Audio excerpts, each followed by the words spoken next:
السلام عليكم ورحمة الله وبركاته. أهلا بيكم.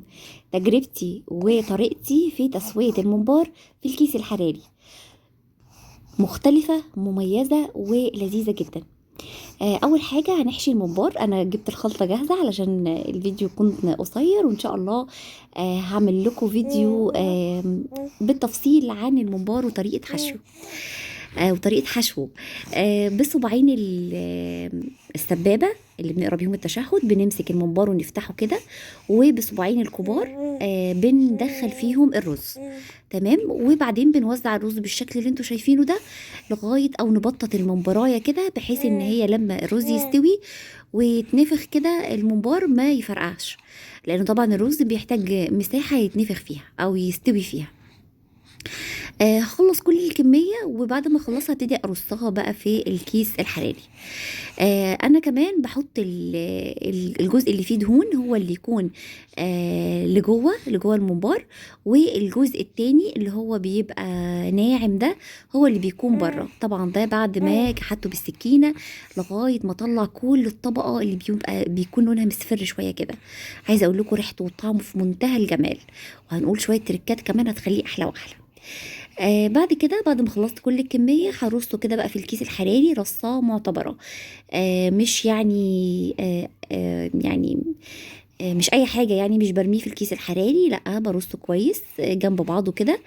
حطيت الكيس الحراري بطول الصينية، وبرص كده الممبار فيها وحداية وحداية. وانا عملت الممبار او كمية الممبار اللي كانت معايا، انا عاملة كوبايتين رز، ودول بيكفوا حوالي حشو نص كيلو من الممبار.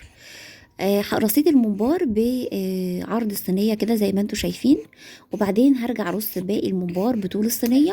ده الصف التاني، وبعدين الصف التالت رصيته برضو، ورجعت رصيته تاني بعرض الصينية.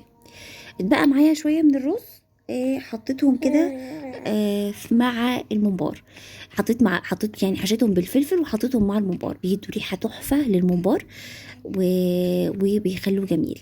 التركايه بتاعتي بقى في تسويه الكيس الحراري، بحط حوالي نص او اقل من نص كوبايه من الشوربه، ومش بقفل الكيس الحراري قوي، بتنيه كده لتحت، يعني بحطه لتحت الصينيه اللي تحت يكون مقفول، بس يعني مش قافلاه بطريقه محكمه قوي.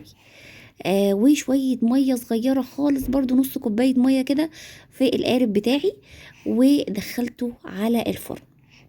من اول ما يكمل 3/4 ساعه، شايفين الغليان، اول ربع ساعه على نار عاليه جدا، بعد كده هديت النار خالص علشان يفضل كده يستوي على مهله. شايفين الكيس منفوخ ازاي؟ لاني مش عامله له خرم او اي حاجه.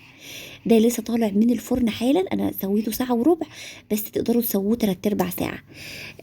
انا مش حابه انه الكيس الحراري يحمر الممبار، لان بصراحه لو حمره هيخليه ناشف.